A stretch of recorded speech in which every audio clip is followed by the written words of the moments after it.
আজকে থেকে 10 বছর আগে ভারতের ওলামায়ে কেরামরাও চিন্তা করতে পারে নাই যে 10 বছর পরে ভারতের মতো জায়গায় গরুর মাংস নিয়ে মুসলমানরা হাঁটতে পারবে না। ভাবছিল আজকে থেকে 10 বছর আগে ভারতের ওলামায়ে কেরাম এটা ভাবছিলেন যে আজকে থেকে 10 বছর পরে এমন একটা সময় আসবে গরুর মাংস সাথে করে নিয়ে হাঁটা যাবে না? বলেন আপনারা। কিন্তু বাস্তবতা কি এমন না? ভাবছিল যে মুসলিম মেয়েদেরকে রাস্তায় হাঁটতে পারবে না, তুলে নিয়ে চলে যাবে, করবে, বাড়ি ঘরে আগুন দিয়ে দিবে, ব্যবসা প্রতিষ্ঠান ধ্বংস করে দিবে, মুসলিমদের কবর থেকে উঠায় জ্বালাই দিবে, পুড়াই দিবে। এখন আপনারা যারা এখন বাংলাদেশে বসে আছি, আমরা যারা, আপনারা কি ভাবতে পারতেছেন আগামী 10 বছর পরে এমন কিছু আমাদের সাথেও হইতে পারে? কেউ ভাবতে পারতেছে না, বা কেউ ভাবতে চাচ্ছেও না। কিন্তু আপনারা এই সম্ভাবনাকে উড়াই দিতে পারেন না। কিন্তু এটার উপযুক্ত কোনো প্রস্তুতি আমাদের নাই। ইমানি প্রস্তুতি, আমলি প্রস্তুতি, জামাবদ্ধ প্রস্তুতি, শারীরিক প্রস্তুতি, মানসিক প্রস্তুতি, রাষ্ট্রীয় প্রস্তুতি, অর্থনৈতিক প্রস্তুতি, সামরিক প্রস্তুতি, প্রযুক্তিগত প্রস্তুতি কিচ্ছু নাই। পুরো বিশ্বটাকে রাজনৈতিক ভাবে ক্যাপচার করার জন্য ইউনাইটেড নেশনস তৈরি করছে তারা। পুরো ওয়ার্ল্ডের অর্থনীতির চাবিকাঠির জন্য তারা ওয়ার্ল্ড ব্যাংক, IMF এগুলো ফর্ম করছে। গোল্ড দিনার, সিলভার দিরহাম উঠাই দিছে, কাগজের টাকা ধরাই দিছে, ইলেকট্রনিক মানি ধরাই দিছে, তারপরে সামনে ক্রিপ্টোকারেন্সি ধরাই দিয়েছে আর কি। আরো সামনে আসবে ক্যাশলেস সোসাইটি। মানুষের কোনো এখতিয়ার থাকতেছে না ইকোনমির উপরে। তারপরে হাতের ভিতরে চিপ ঢুকাই দিবে কয়দিন পরে, হাতের ভিতরে চিপ, ওইটা দিয়ে সবাইকে কন্ট্রোল করতেছে। যেমন আপনি ডেটাবেস নিয়ন্ত্রণ করছেন বাসায় বসে, অফিসের কি হচ্ছে না হচ্ছে একটা চিপের মাধ্যমে, এরকমই আপনার বডির ভিতর ইনজেক্ট করবে। এটা ওদের প্ল্যান। ভ্যাকসিনেশন ওদের প্ল্যান। করোনার মধ্য দিয়ে মানব জাতিকে আসলে ধোকার মধ্যে রাখা, আর কত প্ল্যান। মানে শয়তানের সবচেয়ে সেরা প্ল্যান গুলো এদের কাছে আছে। বেশিরভাগ তো চিনতেই পারছে না কোনটা সত্য কোনটা মিথ্যা, কোনটা হক কোনটা বাতিল, আসলেই কোনটা বাস্তব কোনটা ইলিউশন, এটা বুঝতেই পারছে না মানুষ। কিভাবে মাথা নিয়ন্ত্রণ করতেছে মানুষের। তার আগমনের সময় কাছাকাছি আসতেছে। সে অলরেডি হোলি ল্যান্ডের প্রায় 70% ক্যাপচার করে ফেলছে। 30% ক্যাপচার করতে আর কয়দিন লাগবে। এরপরে ইরাকের ইউফ্রেটিস থেকে মিশরের নীলনদ পর্যন্ত ক্যাপচার করে নেওয়ার প্ল্যানও। এদিকেও সে আস্তে আস্তে অগ্রগামী হচ্ছে। সেদিন বেশি হয়তো দূরে নাই যেদিন আমরা দেখবো যে ডলার পড়ে গেছে, ডলার এবং পেট্রো ডলার দুটোই পড়ে গেছে। ওই কারেন্সি হবে সুপার কারেন্সি, রুলিং কারেন্সি। যেমন ডলার এখন রুলিং কারেন্সি। আপনি অ্যাব্রোডে গেলে ডলার ছাড়া আপনি কেনা বেচা করতে পারছেন না। এই ধোঁকাবাজি যারা বুঝে ফেলেছে তারা বিকল্প কারেন্সির ফিকির করেছে, কিন্তু তাও কত কষ্ট হচ্ছে রাশিয়ার, ইরানের, তাই না? কেউ ব্রিক্স গঠন করলো যে নতুন কারেন্সি নিয়ে আসবে, পারলো? এখনো কিন্তু পারে নাই। এটার মাস্টার মাইন্ড আছে একটা, এরা এগুলোর পিছনে আছে। এটা ওয়ার্ল্ডের প্ল্যান ওদের। তারপরে প্রত্যেকটা বড় বড় মিডিয়া ওদের ক্যাপচার। বড় মিডিয়াগুলোর আন্ডারে যত আঞ্চলিক ছোট ছোট মিডিয়াগুলো আছে, আমাদের এই রামবাম সুশীলদের যে মিডিয়াগুলো, এগুলো এদের সাথে লেজুর ভিত্তি করা। ওরা যে ভাষায় কথা বলবে তারাও সেই ভাষায় অনুবাদ করে দিবে আপনাকে শুধু।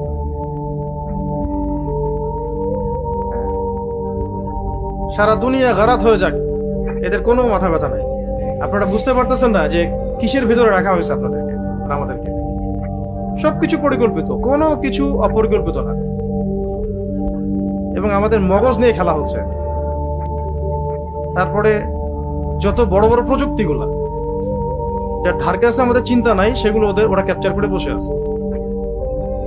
এবং আরো যে 30 বছর 40 বছর পরের যে প্ল্যান ওদের, ওটা আরো যে কত ভয়ঙ্কর, এটা বুঝতে আমাদের আরো হয়তো 10 বছর লাগবে। বিয়ে শাদী নিয়ে এত কথা হচ্ছে না, ও বিয়ে শাদী ওরা বাদ, ওরা AI রোবট বিয়ে করবে কয়দিন পরে। তো মেয়ের ধার কাছেই যাবো না। হ্যাঁ, ওরাই চিন্তা করছে তো AI রোবটকে বিয়ে করবে। একদম মানুষের মতোই নাকি, সবকিছু মানুষের মতোই। মানে দেখেন,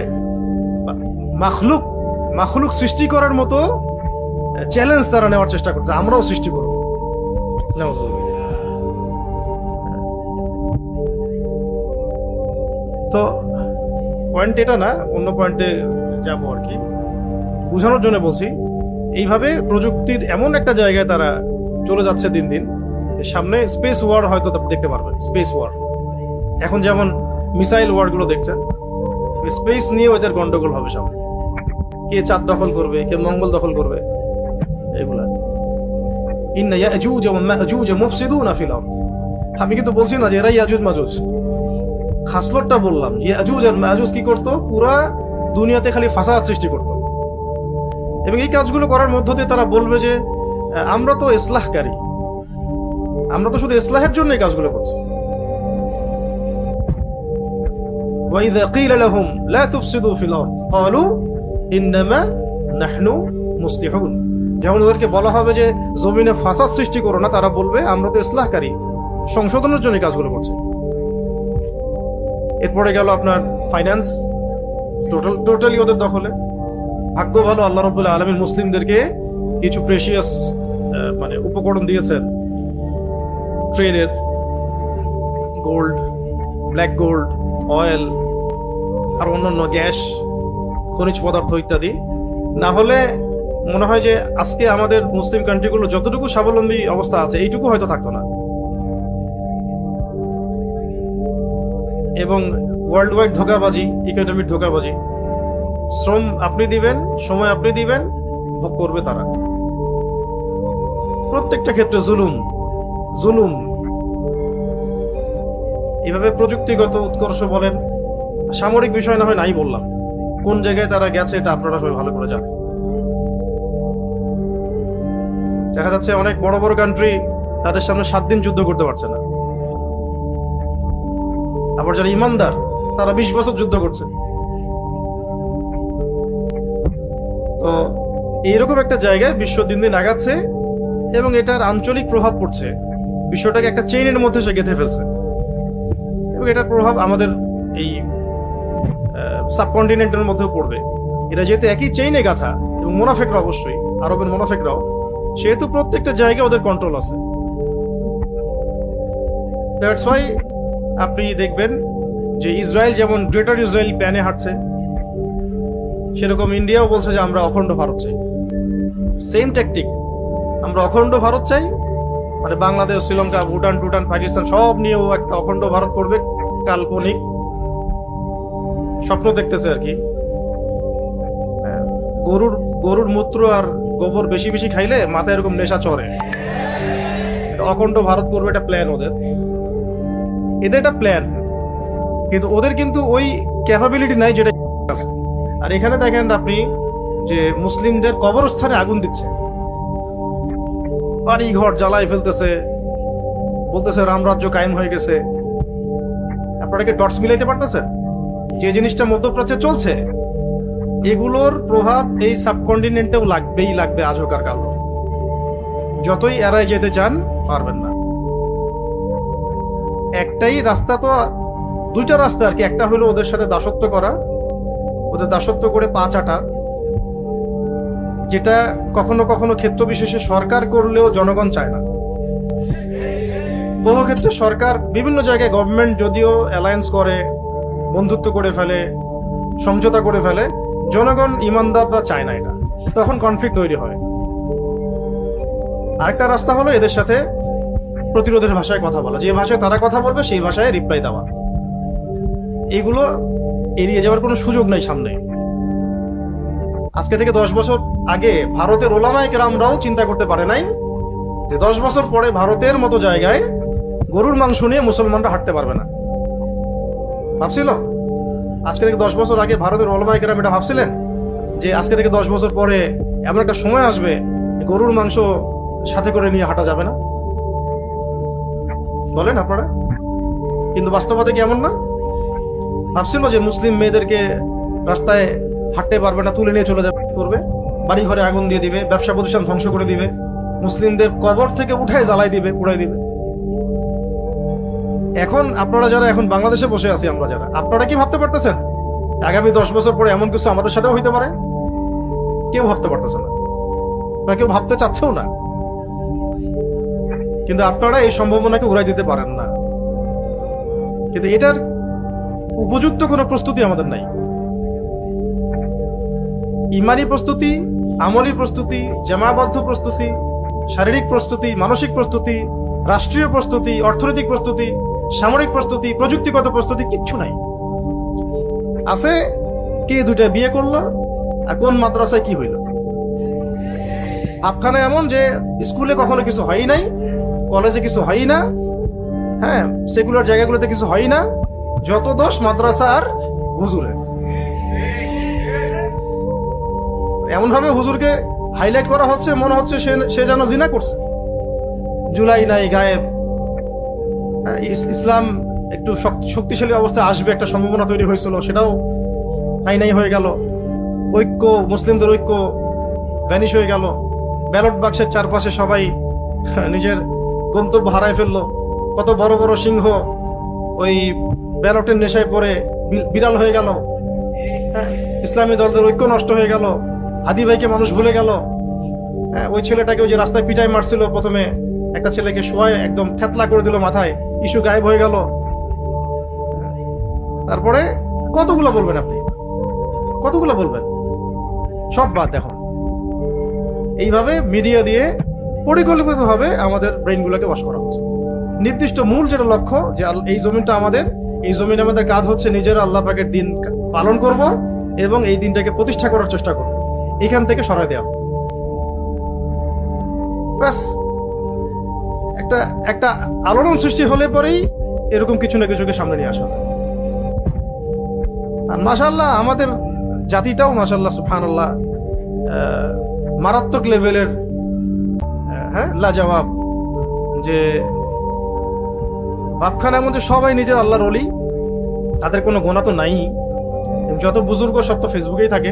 সামনে যে মানে কাফেরদের পক্ষ থেকে বড় একটা ধাক্কা আসতে পারে, বা কাফেরদের যারা বন্ধু তাগুত এদের পক্ষ থেকে ধাক্কা আসতে পারে, আরো যে সিচুয়েশন খারাপ হতে পারে, এবং আমরা যে ট্র্যাপড, কোনো দিকে যাওয়ার জায়গা নেই, আমাদের প্রস্তুতি গ্রহণ করা দরকার সব দিক থেকে, মাথায় কাজ করতেছে না। দেখবি এগুলো নিয়ে তেলের সমস্যা গায়েব, শেষ। গ্যাসের সমস্যা গায়েব, পেট্রোল পাম্পের সমস্যা গায়েব, লাইন ধরে দাঁড়িয়ে থাকে মোটরসাইকেল সব গায়েব। ইস্যু এখন একটাই, মাদ্রাসার হুজুর কি করছে। অথচ এটা প্রমাণিত না, এটা প্রমাণিত হয়নি। রিপোর্ট টিপোর্ট করা সারা, রিমান্ড টিমান্ড দেওয়া সারা, মিডিয়াতে ছবি তোলার হিরিক দেখছেন। এই কাজটা তো এর চেয়ে তো জঘন্য কত কাজ রামবামরা করছে। মিডিয়াকে আপনি এত অ্যাক্টিভ দেখছেন কখন? মিডিয়া থেকে অ্যাক্টিভ দেখবেন আপনি সবসময় হুজুরদের পিছনে। এই হলো বাস্তবতা বাংলাদেশে। কি করবেন, কাকে ওয়াজ করবেন, কি বুঝাবেন? নিজেদের চোখ নিজেরা না খুললে আর কে খুলে দিবে? এখন পর্যন্ত আমাদের উপরে যা হচ্ছে এগুলো আমরা ডিজার্ভ করি। আমাদের উপরে যা হচ্ছে, জিল্লতি, লাঞ্ছনা, অপদস্থতা, এগুলো আমরা ডিজার্ভ করি। আমাদের এর চেয়ে ভালো কিছু হওয়া উচিত না এখন পর্যন্ত। আর ধরাই দিছে সবার হাতে হাতে একটা ফোন, সোশ্যাল নেটওয়ার্কিং। আমার কাছে পাবলিক টয়লেটের মতো মনে হয় বিষয়টা। যে কেউ আসতে পারে, টয়লেট করে চলে যেতে পারে, এর চেয়ে বেশি কিছু না এটা। আফখান এমন যে বলতেছে সে কত বড় পণ্ডিত, সামনে নিয়ে এসে দেন একটা সূরা তেলাওয়াত করতে পারে না, সে অন্যকে ধুয়ে রেখে দিচ্ছে। কি অবস্থা! যে যার কোনো জ্ঞানই নেই কোনো বিষয়ে, সেও কথা বলতেছে, সেও লিখতেছে, সেও বলতেছে। গুনাহে তো কোনো ভয়ই নাই, যেটা মানুষের হক নষ্ট হচ্ছে, গীবত হচ্ছে, তহমত হচ্ছে, ইলজাম হচ্ছে, আমাকে আল্লাহ পাক ধরবেন এটার জন্য, এটা কোনো ভয়ই নাই। এভাবেই ব্যস্ত রাখা হচ্ছে। তো আমি এত গভীরে যেতে যাই নাই, একটা বিষয় বোঝানোর জন্য এদিকে আসলাম। ইব্রাহিম আলাইহিস সালাম সত্য পাওয়ার পরে তার পরিবার থেকে শুরু করে সমাজ এবং কওম, তার কওমকে সত্যটা স্পষ্ট করার জন্য দাওয়াত দিয়েছিলেন। কিসের ইবাদত করছো তোমরা? এই যে আমি এতগুলো কথা বললাম, এগুলো হচ্ছে ওয়ার্ল্ড এবং দেশ, রাষ্ট্র, আঞ্চলিকতার বাস্তবতা। আর আমরা কি করতেছি? কিসের ইস্যু নিয়ে পড়ে আছে। আর এর মধ্যে শিরক তো আছেই, বেদাত তো আছে, কুফর তো আছে, হারাম তো আছে। মানুষ ঘুষ দিয়ে সুদের চাকরি নিচ্ছে, ঘুষ দিয়ে সুদের চাকরি নিচ্ছে, নিয়ে নাকি আবার ফেসবুকে স্ট্যাটাসও দিচ্ছে আলহামদুলিল্লাহ একটা জব হয়েছে। বুঝতে পারছেন? মদ নিয়ে আলোচনা নাই, মদের লাইসেন্স নিয়ে কথা নাই, মাদক নিয়ে কথা নাই, কিশোর গ্যাং নিয়ে কোনো কথা নাই, পতিতালয় বন্ধ নিয়ে কোনো কথা নাই, মদের বারগুলো ক্লোজ করা নিয়ে কোনো কথা নাই। পাইছে একটা ইস্যু, ওগুলো কোনো সমস্যাই না। আর ধরে নিলাম, ধরেন তর্কের খাতিরে, যে কোনো একটা ইসলামী প্রতিষ্ঠানে এমন একটা ঘটনা ঘটছে, তো যারা ঘটনা ঘটে তারা কি মানুষ না জিন? মানুষ তো। ঘটনা যদি ঘটে থাকে তাহলে তার বিচার হবে। নবী সাল্লাল্লাহু আলাইহি ওয়াসাল্লামের যুগে জিনা ব্যভিচারের ঘটনা ঘটছে না কয়েকটা, বিচার হয়েছে, তো বিচার শরিয়া আইনে করেন। আর এটার সংখ্যা কত পার্সেন্ট? আর অন্যান্য প্রতিষ্ঠানগুলো, সেকুলার অঙ্গন, জেনারেল অঙ্গন, অন্যান্য অঙ্গনে যে অপরাধগুলো হচ্ছে এগুলোর পরিসংখ্যান কত? তো সেগুলোর বিচার কোথায় করছেন? যে দেধারসে রেপ হচ্ছে প্রতিদিন বাংলাদেশে, কয়টার বিচার করছেন? ওগুলো সব ইস্যু বাদ।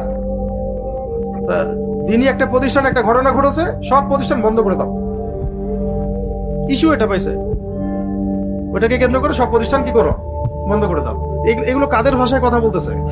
ওই তো জায়নিস্টদের ভাষাতে, মোনাফেকদের ভাষায়, মুশরিকদের ভাষায়। ভারতের মতো জায়গায় সব প্রতিষ্ঠান বন্ধ করে দেওয়ার হুমকি দিল। তাহলে এই প্রতিষ্ঠানগুলোতে, সেকুলার প্রতিষ্ঠানগুলোতে যে সমস্যাগুলো হচ্ছে এগুলোর কারণে কি এগুলো বন্ধ করে দিবে? প্রবলেম হলে মাথায় ব্যথা করতেছে, ওষুধ আছে, নাকি মাথা কেটে ফেলে দিবে? মাথা ব্যথা করলে কি করবেন? কেটে ফেলে দিবেন না মেডিসিন দিবেন? মেডিসিন হচ্ছে ইসলামী আইন, ইসলামী আইনের সুষ্ঠু প্রয়োগ। ইসলামী আইনের সুষ্ঠু প্রয়োগ কি শুধু এই ক্ষেত্রেই হবে না সব ক্ষেত্রে হবে? তো সেটা কোথায়?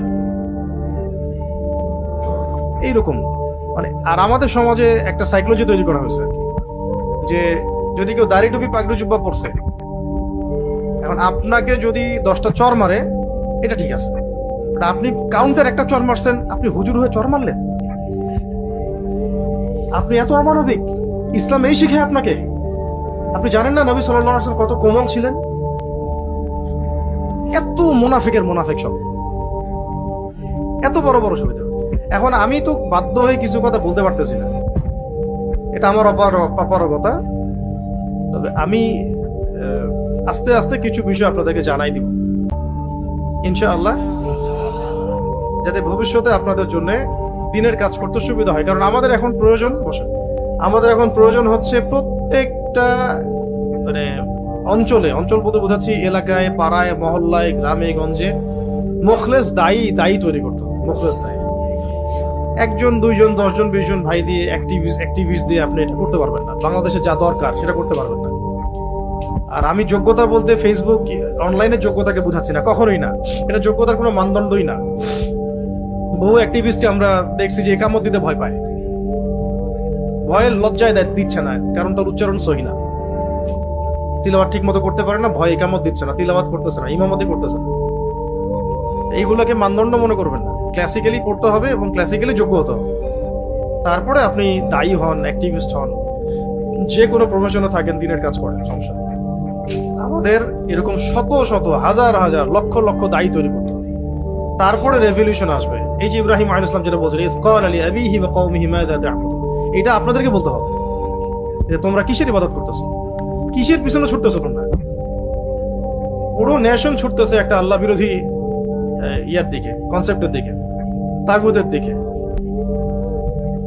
ন্যাশনালিজমের দিকে, ডেমোক্রেসির দিকে, সেকুলারিজমের দিকে, কমিউনিজমের দিকে, পশ্চিমা তন্ত্রমন্ত্রের দিকে। দিন দিন মানুষ এলজিবিটির দিকে ছুটতেছে, সমকামিতার দিকে ছুটতেছে। আর যারা আমরা ইসলাম পালন করছি তাদেরকে পার্শিয়াল ইসলাম পালনে অভ্যস্ত করা হচ্ছে, যে জীবনের কিছু অংশে ইসলাম পালন করছে, বাকি অংশে সে যেমন তেমন, নামাজও পড়ছে, মাদকও খাচ্ছে, রোজাও রাখতেছে, এদিকে ঘুষও দিচ্ছে, এদিকে ইসলামের লেবাস পোশাক আছে, হজ উমরা করছে, এদিকে সুদও খাচ্ছে। সবকিছু একটা জগা খিচুড়ি হচ্ছে। এই ইসলাম দিয়ে আমরা বিজয় তো লাভ করতে পারবোই না, কাফেরদের হাতে মাইর খাওয়া ছাড়া আমাদের কোনো অপশন থাকবে না। আর এটা যতই আপনারা মনে করেন আবেগ দিয়ে যে আমাদের শাপলা আছে, আমরা শাপলার মানে আদর্শ বহন করি, কিছু হলে শাপলায় যাবেন স্লোগান দিবেন, বাইতুল মোকাররমের সামনে যাবেন স্লোগান দিবেন, এই গুটি কয়েক অ্যাক্টিভিজম দিয়ে আসলে দিনের শরিয়া প্রতিষ্ঠা বা জিহাদ হবে না। এটা হচ্ছে একটা চেইন অফ কমান্ডের দরকার পুরো দেশব্যাপী। আমির থাকতে হবে, মামুর থাকতে হবে, আসসামু ওয়া তাআ থাকতে হবে, আমির থাকতে হবে, মামুর থাকতে হবে, অনুসারী, আসসামু ওয়া তাআ থাকতে হবে, শুনলাম মানলাম, বায়াত থাকতে হবে, এবং ধারাবাহিক অ্যাক্টিভিজম থাকতে হবে মাঠে ময়দানে, অনলাইনে না। মাঠে ময়দানে অ্যাক্টিভিজম কেমন? যদি কোনোভাবে আমাদের আপা কামব্যাক করেন, আপনি দেখবেন যে তার যারা অনুসারী ছিলেন তারা মুহূর্তেই সব জায়গায় সেট আপ রেডি হয়ে গেছে। কিভাবে হয়েছে? অ্যাক্টিভিজম দিয়ে, অনলাইন অ্যাক্টিভিজম দিয়ে মাঠ পর্যায়ে রুট লেভেল পর্যন্ত তাদের কর্মী আছে। সেম আরেকটা যে দল আছে যারা এখন ক্ষমতায়, তারাও সেম। কিন্তু যারা আল্লাহর এই জমিনে মুসলিম বঙ্গ বলেন, এখানে শরিয়া আইন কায়েম করতে চান, দিন প্রতিষ্ঠা করতে চান, আমাদের চেইন অফ কমান্ড নাই। নো আমির, নো মামুর, নো সামু ওয়া তাআ, নো বাইআ হোয়াটসোএভার। আর রুহামা বাইনাহুম নাই। রুহামা বাইনাহুম তারাহুম রুকআন সুজদা ইয়াবতাগুনা ফাদলাম মিন আল্লাহি ওয়া রিদওয়ানা সীমাহুম ফি উজুহিহিম মিন আসারিস সুজুদ। এই যে শেষ আয়াতটা আছে সূরা ফাতহের মধ্যে, যে কাফেরদের প্রতি তারা কি কঠোর, আশিদ্দা আলাল কুফার ওয়া রুহামা বাইনাহুম, আপোষে তারা কি নরম, মহব্বত। এটা আপনি পাচ্ছেন কোথায়? ভাই ভাইয়ের গোশত খাওয়া নিয়ে ব্যস্ত আর কি। বাংলাদেশের প্র্যাকটিসিং মুসলিমদের মধ্যেও, অন্যদের কথা বাদ দিলাম, সবচেয়ে মজাদার খাবার হচ্ছে গীবত। কি আলেম আর কি জালেম। প্র্যাকটিসিং মুসলিমদের মধ্যেও সবচেয়ে মজাদার খাবার হয়ে গেছে এখন গীবত। ইল্লা মাশাআল্লাহ, আল্লাহ যাদেরকে বাঁচিয়েছেন তারা বাদ। সবচেয়ে মজাদার খাবার এটা, খুব টেস্টি। একবার খাইতে শুরু করলে পেটই ভরে না। হ্যাঁ, জানুক না জানুক, বুঝুক না বুঝুক, গীবতের সাথে অপবাদ, তহমত, ধারণা, কুধারণা, হয়তোবা এমন, হয়তোবা তেমন, আরে ওইটা তো এমন, মানে সে নিজেকে আল্লাহর জায়গায় নিয়ে জাজ করা শুরু করতেছে। পারলে বলেই দেয় যে আরে ওটা তো জাহান্নামী, ওটা বলতে পারে না খালি। এইগুলো দিয়ে ভাই দিনের ওই কাঙ্ক্ষিত বিজয়টা হবে না। ইব্রাহিম আলাইহিস সালামের মতো আমাদেরকে আগে এইভাবে কওমকে প্রশ্ন করা শিখতে হবে যে মাযা তা'বুদুন, কিসের ইবাদত করতেছো তোমরা, কি করতেছো তোমরা। আর এটা একটা কথা, তোমরা করতেছোটা কি? কি তারপরে উনি বলছেন আইফকান আলিহাতান দুনাল্লাহি তুরিদুন, তোমরা কি আল্লাহকে বাদ দিয়ে, তোমরা কি আল্লাহ, মহান আল্লাহকে বাদ দিয়ে অলিক ইলাহ সমূহের ইবাদত করছো?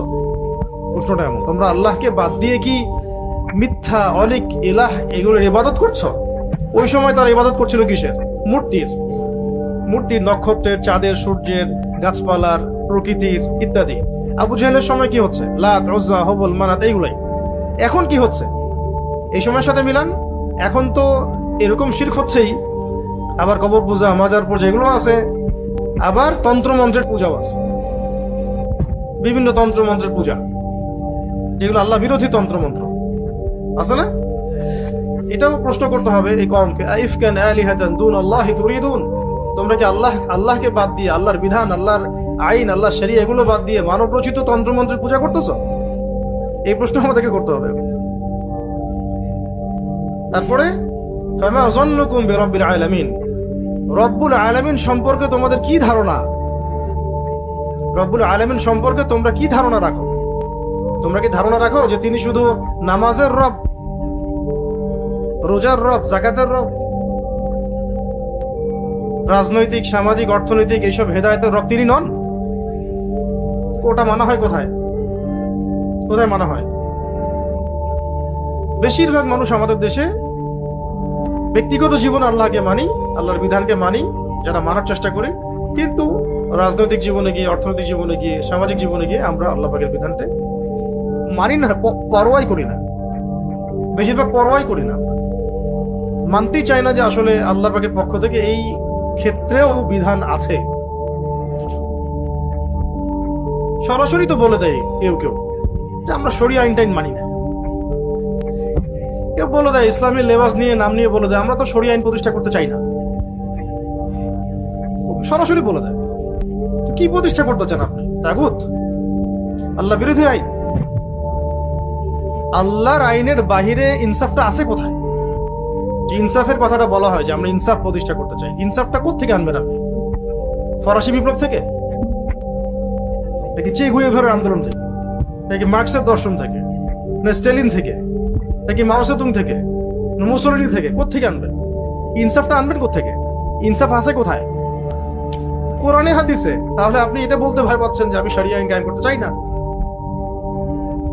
এগুলো বলে তো লাভ হবে না, কারণ আপনি যতই লিবারেল হওয়ার চেষ্টা করেন তারা আপনাকে স্পেস দিবে না। আপনাকে তারা পা চাটাবে, পা, তাও স্পেস দিবে না।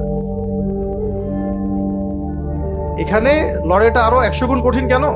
কারণ লিবারেল যারা হওয়ার চেষ্টা করছে তাদেরকেও তারা স্পেস দিচ্ছে না।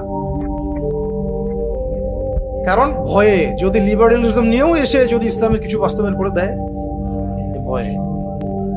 আর আপনারা চাচ্ছেন আল্লাহ পাকের জমিনে শরিয়া কায়েম করতে, এগুলোর কথা বলতে চান, এগুলো মানুষকে জানাতে চান। আপনাদের লড়াইটাতে 1000 গুণ কঠিন, মানে আমাদের। এখনো এই জাতি এর বীজই বপন হয়নি। এখানে এই এই এই যে আদর্শটা, এটার বীজই এখনো বপন হয়নি।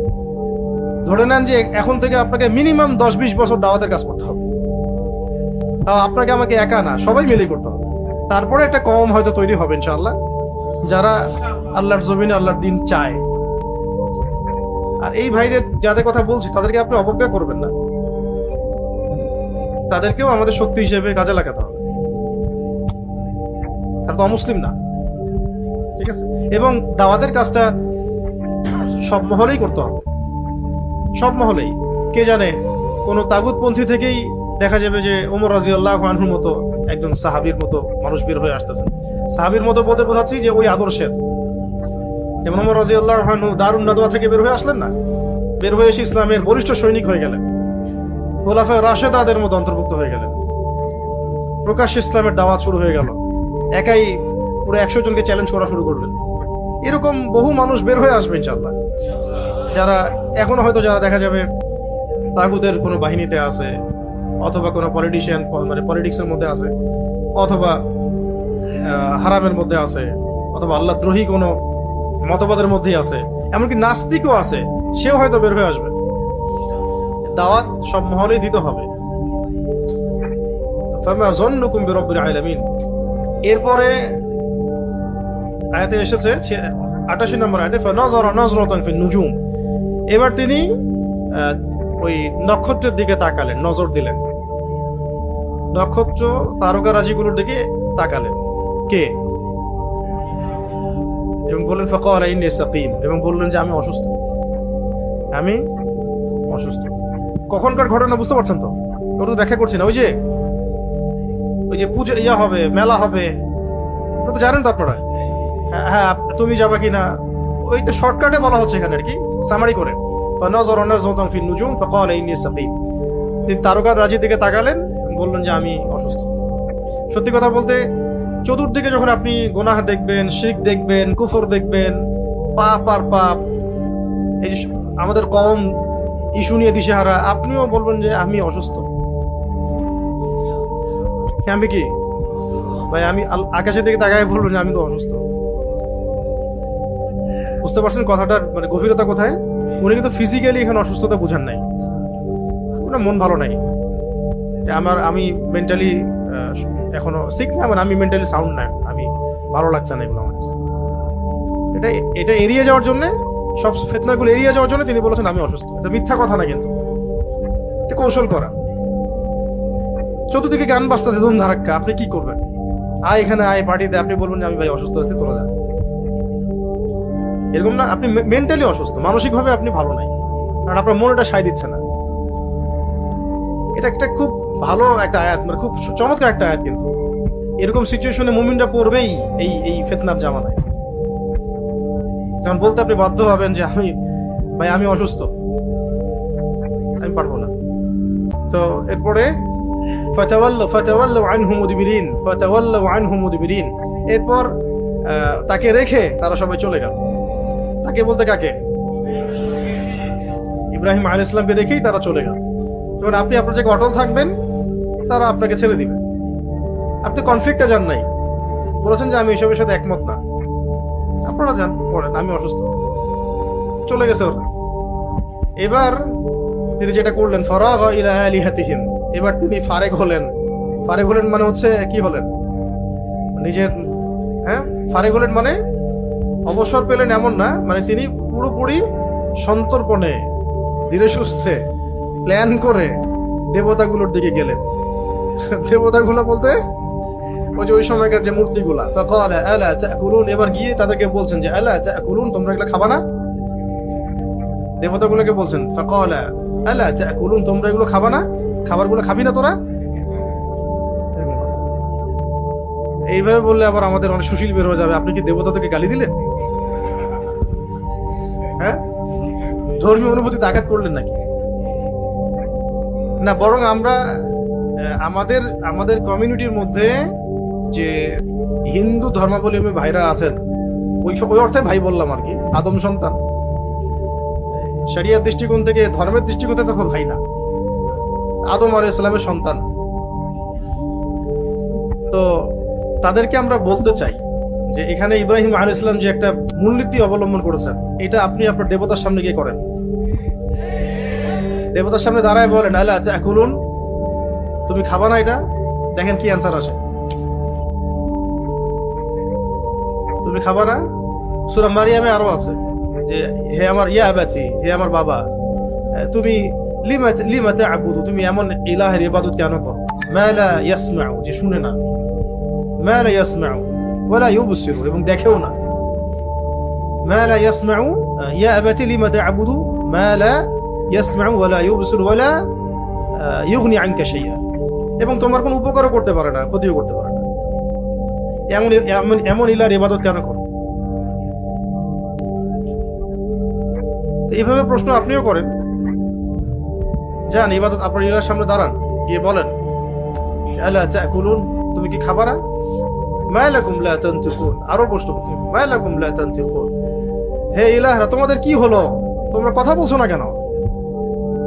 এটা কার স্টেটমেন্ট? ইব্রাহিম আলাইহিস সালাম।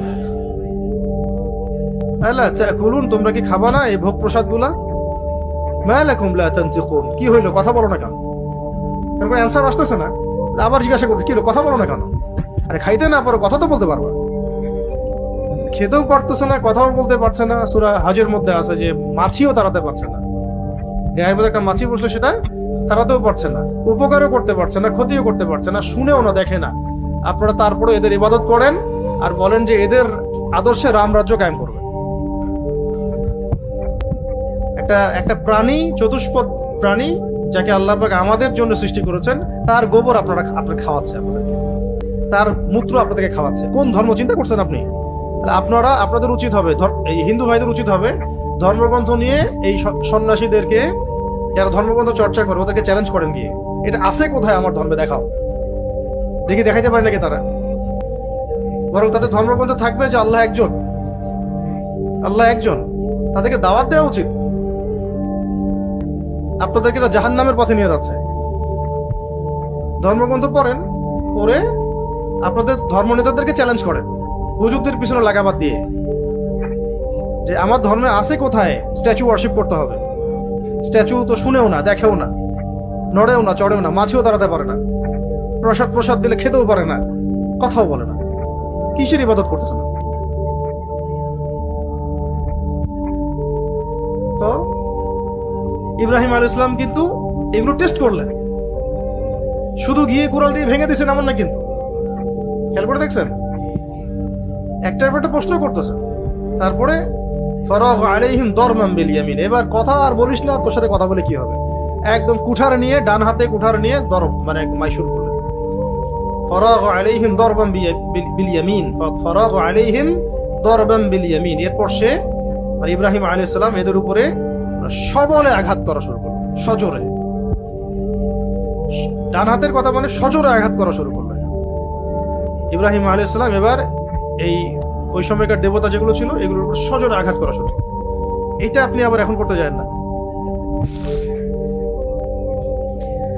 কারণ এই এই শোনেন, এই আঘাত করার সুন্নত আছে আমাদের। কোত্থেকে নিব সুন্নতটা? মুহাম্মদ রাসূলুল্লাহ সাল্লাল্লাহু আলাইহি ওয়াসাল্লাম মক্কার 13 বছর, মক্কার 13 বছর আঘাত করেছিলেন নাকি ওগুলো থাকা অবস্থাতেই ইবাদত করেছেন? থাকা অবস্থাতেই ইবাদত করেছেন। যতক্ষণ না দাওয়াতের সাথে সাথে জিহাদের মধ্য দিয়ে ইসলামী ইমারা বা খিলাফা কায়েম না হচ্ছে এবং ইসলাম রাজনৈতিকভাবে শক্তিশালী না হচ্ছে ওই জায়গায়, ততক্ষণ আপনি ভাঙতে পারছেন না। যখন হয়ে যাবে তখন ওয়াকুল জাআল হক ওয়া যাহাকাল বাতিল ইন্নাল বাতিলা কানা যাহুকা পড়বেন আর ভাঙবেন। বুঝতে পারছি? এটা হচ্ছে নবী সাল্লাল্লাহু আলাইহি ওয়াসাল্লামের সুন্নাহ। 13 বছর কোনো শব্দ হয় নাই, চুপচাপ দাওয়াতের কাজ, দাওয়াত দাওয়াত দাওয়াত। এবং আমরা একটা টু শব্দ করি নাই তাদের।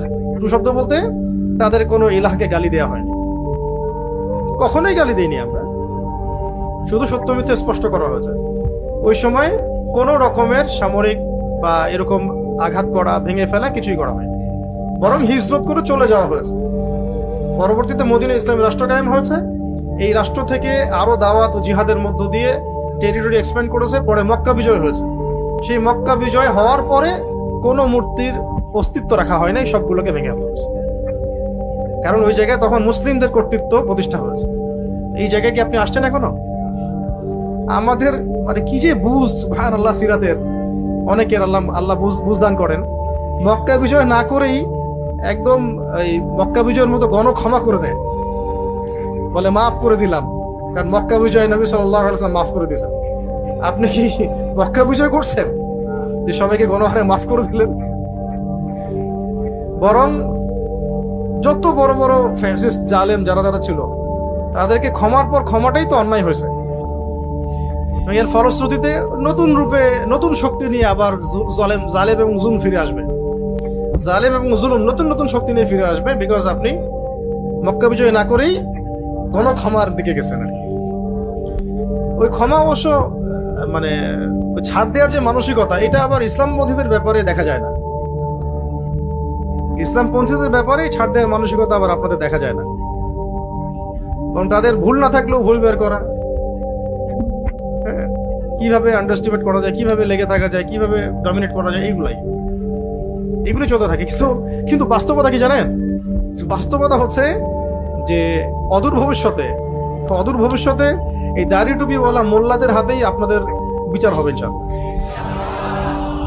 কারণ দাড়ি টুপিওয়ালা মোল্লারাই সামনে বিশ্বের শাসন ক্ষমতা পেতে যাচ্ছে।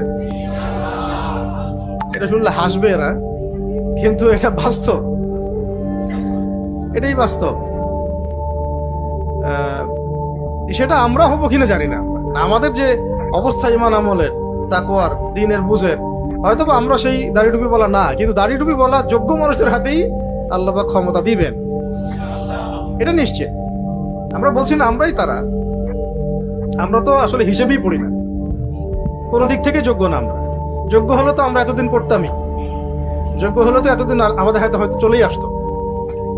আমরা যোগ্য না, কিন্তু যোগ্য কম আসবে নিশ্চিত, এটা ইনশাআল্লাহ।